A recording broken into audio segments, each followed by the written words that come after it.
이 추운 날씨에 귀한 예배 잘 나오셨습니다. 오늘 본문의 말씀으로 이 말을 듣고 마음에 찔려라는 제목으로 사도행전 19번째 강해를 계속해서 진행하도록 하겠습니다. 여러분, 이 스데반의 순교 사건은 사도행전에 있어서 매우 중요한 전환점이 되는 사건입니다. 특별히 세 가지의 이제 전환점이 있는데요. 첫 번째는 이 스데반이 순교하고 난 뒤에 한 사람이 등장하는데 그 사람이 바로 사울이라고 하는 인물입니다. 사울이 역사의 현장에 딱 등장하는 그 전환점이 어디냐? 스데반의 순교 사건입니다. 두 번째, 이 스데반의 순교는 두 번째 전환점이 있는데요. 그 전까지는 이 이제 핍박이 제자들을 중심으로 핍박이 이루어졌다면 스데반의 순교 이후에는 이 핍박의 넓이가 광범위해집니다. 이제 예수를 믿고 예수를 따르는 모든 사람에게 핍박이 막 가해지기 시작합니다. 그 세 번째 전환점이 뭐냐? 이 복음인데요. 복음이 예루살렘에만 이렇게 있었는데 이 핍박을 피해서 사람들이 막 흩어지기 시작하니까 이 복음이 이방인 땅에 막 전파되기 시작하게 됩니다. 그 기점이 뭐냐? 이 스데반의 순교 사건이 됩니다. 여러분, 교회라고 하는 공동체를 참 제가 기도하면서 곰곰이 생각해 보면 교회라는 공동체는 참 특이한 공동체다라는 생각을 늘 하게 됩니다. 사도행전을 설교를 준비하면서도 그런 생각이 늘 들지만 교회를 참 이렇게 살피고 연구해 보면 볼수록 교회는 참 특이하다. 왜냐하면 교회는 세상의 방법으로 교회가 참 잘 될 것 같은데 막상 어떤 그렇게 해보면 잘 되지 않거든요. 개척하신 목사님들 이렇게 이야기 들어보면 어떤 이제 보통 회사를 세우거나 뭔가 조직이 세워지면 탁탁 계획을 세우지 않습니까? 그리고 이제 좀 어떤 세상의 조직들은 좀 잘 되려면 자본금도 좀 있고 또 함께하는 사람들도 좀 있으면 뭔가 잘 되는데, 근데 교회는 세상의 방법이 통하지 않는 데가 교회라는 것이죠. 교회는 세상의 논리나 어떤 방법이 잘 통하지 않습니다. 이렇게 하면 좀 잘 되겠지 했는데 잘 안 되고요. 이렇게 해서 되겠나 하는데 예상외로 예상 밖의 방법으로 교회가 막 부흥하고 갑자기 폭발적인 성장을 막 이루게 되는 좀 여러 가지 교회를 어떻게 보면 좀 특이한 공동체다 그런 생각을 하게 됩니다. 세상은 1등을 참 많이 강조하죠. 1등을 참 많이 강조합니다. 그래서 부자를 대접하고 권력이 참 중요하고 막 이런데 교회는 그런 게 잘 통하지 않죠. 교회는 희생과 섬김으로 성장하는 것이 교회다. 교회다.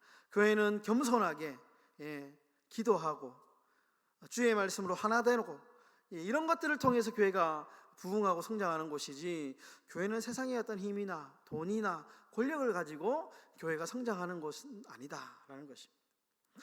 여러분, 오늘 이 스데반 순교 사건을 통해서 교회가 이 땅의 교회가 어떻게 세워지는지 우리가 조금 그 특징들을 살펴볼 수 있습니다. 이 특이한 공동체, 참 우리의 생각을 벗어난 이 공동체 교회가 어떻게 성장하고 어떻게 커가는지 교회의 특징들을 오늘 스데반 순교 사건을 통해서 우리가 조금 알아볼 수 있는데요. 그 첫 번째 특징이 뭐냐 하면 교회는 고난 중에 더 단단해지고 세워진다라는 것입니다.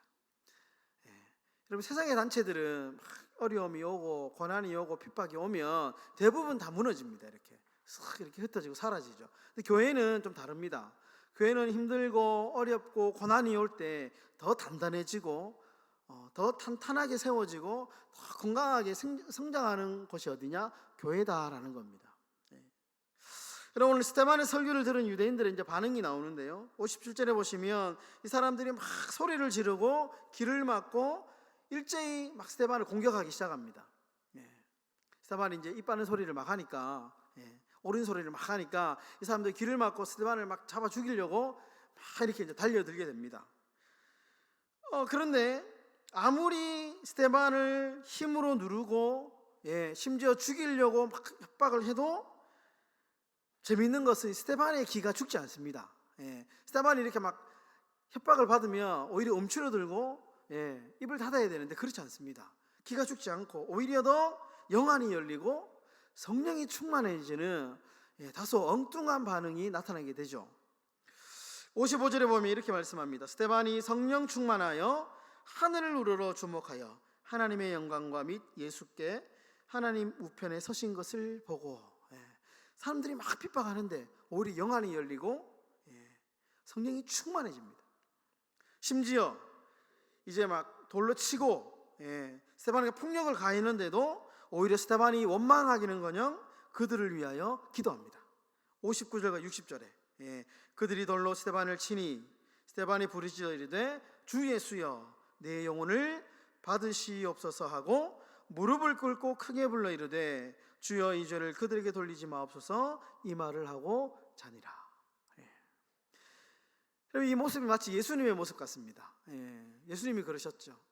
자신을 십자가에 못 박은 자들을 향하여 저주하거나 원망하지 않고 오히려 그들을 위하여 기도하는 모습. 그래서 이 신학에 나오는 이 스데반의 모습을 가리켜서 예수님의 모형이다 이렇게 이야기를 하거든요. 마치 예수님처럼 그 마지막을 맞이했기 때문에 그렇습니다.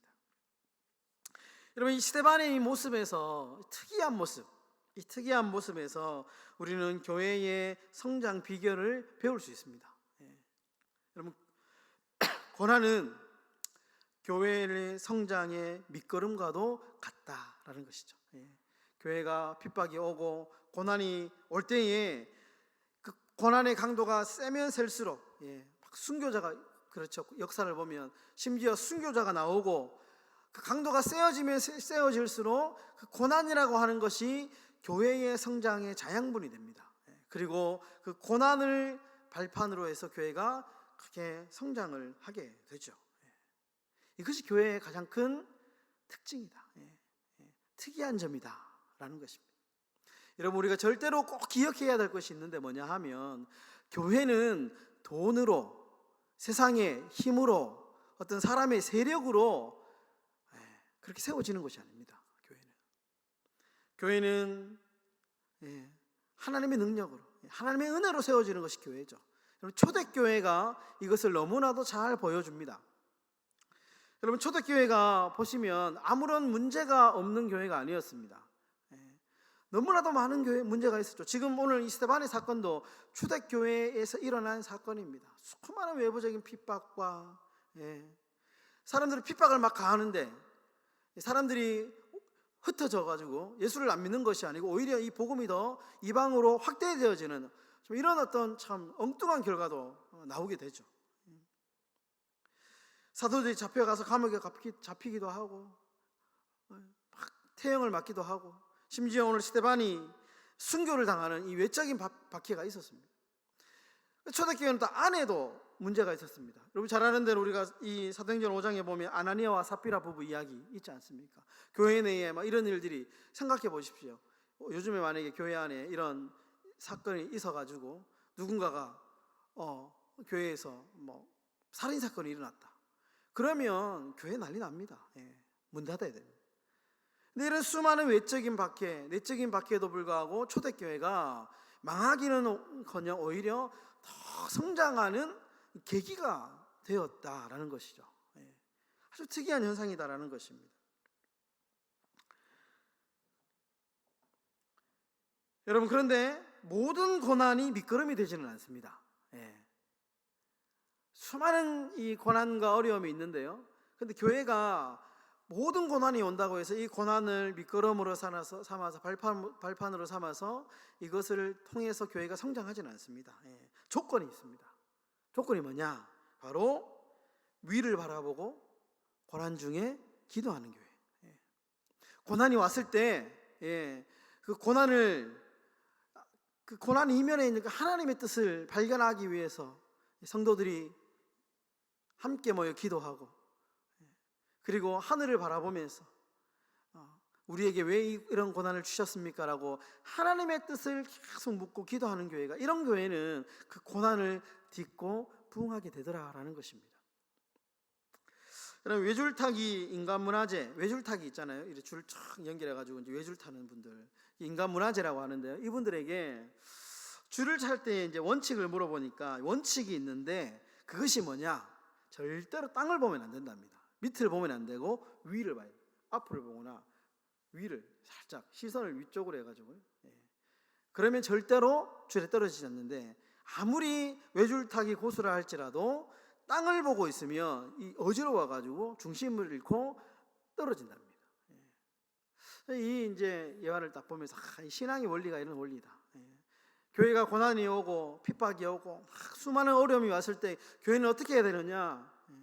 땅을 바라보면서, 상황을 바라보면서 한탄하고 원망하고 서로에게 책임을 전가하고 하면서 싸우는 것이 아니고 오히려 하늘을 보면서 하나님이 우리에게 주신 이 고난을 정말 뛰어넘을 수 있는 믿음을 달라고 함께 모여 기도할 때에 교회는 세워지고 바르게 건강하게 성장하게 된다라는 것입니다.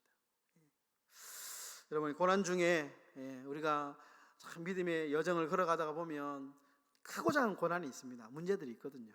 그럴 때 여러분, 우리 행복한 교회는 이 고난 중에 위를 바라보고 기도하며 건강하게 세워가는 그런 행복한 교회가 되시기를 주의 이름으로 축원합니다. 두 번째로, 여러분, 교회는 희생과 섬김으로 세워진다라는 것입니다. 이게 참 특이한 점이죠. 교회는 희생하고 섬길 때에 교회는 단단해지고 건강해지고 교회는 부흥하게 된다. 이것이 교회의 부흥의 원리입니다. 여러분, 스데반이 순교당할 때 갑자기 한 사람의 이름이 등장했다 이야기를 했습니다. 그 사람이 바로 사울이라는 사람입니다. 사울. 근데 성경 기자는 이 사울의 이름을 굳이 막 강조하고 있습니다. 스데반을 죽이라고 했을 때 거짓 증인들이 자신의 옷을 벗어서 누구의 앞에 두었냐 하면 사울의 발 앞에 두었다 이렇게 표현하거든요. 그리고 그것을 이제 스데반이 죽임을 당할 때 그 현장에 누가 있었느냐? 사울이라고 하는 청년이 있었다라는 것을 성경의 기자가 막 이렇게 강조합니다. 이제 막 띄워주고 있는 거죠. 앞으로 이 사람을 주목해라. 성경 기자가 지금 이렇게 막 띄워주고 있는 겁니다. 여러분, 스데반의 희생은 바울의 시작을 기대하게 합니다. 스데반은 사라지지만 그러나 이 스데반의 사라짐, 스데반의 희생이 끝나는 것이 아니고 스데반의 희생을 통해서 또 다른 생명이 탄생하게 되는데 바로 이 사울이라고 하는 한 사람의 고귀한 영적인 생명이 태어나게 된다라는 것입니다. 여러분, 교회는 누군가의 희생을 통해서 열매가 맺어지는 곳입니다. 여러분, 희생은 결코 사라지는 안개와 같지 않습니다. 막 우리가 희생하고 섬기고 뭐 대가를 바라지 않고 열심히 한다고 해서 그것이 사라지는 것이 아니고요, 그 희생은 반드시 열매를 맺게 된다라는 것입니다. 그래서 교회는 희생으로 세워지게 됩니다. 여러분, 교회를 위해서 기꺼이 대가를 지불하려고 하는 한 사람, 한 성도가 있을 때 교회는 부흥하게 되는 것이죠. 여러분, 세상에 희생 없이 성장하는 것은 아무것도 없습니다. 자연의 법칙이 그렇습니다. 하나님이 자연을 만들 때 모든 생명체는 다 희생을 통하여 자라나게끔 만드셨습니다. 여러분, 산에 가보시면 나무가 많잖아요. 나무가 저절로 자라는 것 같지만 그렇지 않습니다. 그 자양분이 되는 수많은 이 주변에 있는 생물, 미생물들이, 자양분들이 이 나무의 성장을 돕는 것이죠. 홀로서는 인생은 한 인생도 없다. 그런 시도 있지 않습니까? 여러분, 지금의 내가 존재할 수 있는 것도 누군가의 희생의 결과입니다. 그것이 가족이고 우리 부모님이고 친구이고 동료이고 같은 우리 교회 안에 이 성도님들 다 신앙은 개인 혼자 신앙생활을 하는 것 같지만 그러나 그러지 않습니다. 내가 정말 이렇게 무탈하게 범사에 감사할 수 있는 것은 누군가의 기도가 있고 누군가의 희생이 있고 그런 것들을 통해서 교회가 튼튼하게 그리고 야무지게 교회가 성장하고 세워져 가게 된다라는 것입니다. 우리 희생으로 정말 우리 교회가 알차고 정말 단단한 그렇게 성장하는 그런 교회가 되시기를 주의 이름으로 축원합니다. 여러분, 태평양에 가면 잉어가 좀 특별한 잉어가 있다고 합니다. 우리나라 말로 천축잉어라는 물고기가 산다고 하는데요, 암컷이 알을 품는데 조금 특별하다고 합니다. 알을 어디에 품냐 하면 입에 이렇게 알을 품는답니다. 입에 알을 품어가지고요, 이렇게 이제 새끼가 태어날 때까지 입을 벌리지 않는답니다. 결국은 무슨 말이냐 하면, 새끼를 알을 품는 순간 이 잉어는 곧 죽음을 맞이하게 된다는 것이죠. 먹고 살려면 입을 벌려야 되잖아요. 근데 이 알을 보호하기 위해서 입을 벌리지 않는답니다. 끝까지 입을 벌리지 않는다. 입을 벌리지 않으니까 아무것도 먹지 못하고, 그러다 보니까 이제 쇠약해지고 급기야 부화하는 시점에는 기력을 잃고 어미는 죽게 된다는 것이죠. 여러분, 여기서 우리가 희생의 원리를 배우지 않습니까?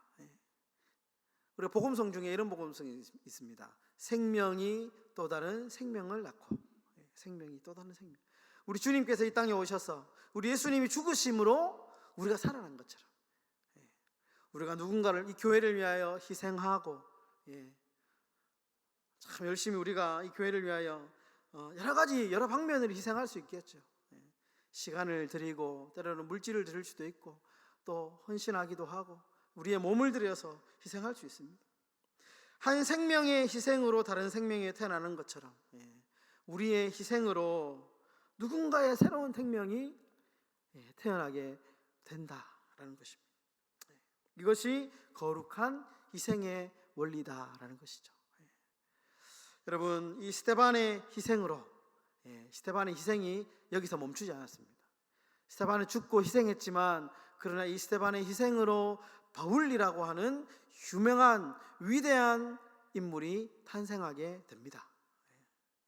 여러분, 이 스데반의 희생으로 한 생명이 태어난 것처럼 우리 모두, 우리 행복한 교회를 위해서 참 여러분 기도로 헌신하시고, 시간으로, 몸으로, 또 물질로, 여러 가지 주님 우리에게 주신 달란트로 이 교회를 위해 희생하면서 또 다른 생명을 품고 낳고 기르는 우리 행복한 교회가 다 되시기를 주님의 이름으로 축원합니다. 기도하겠습니다.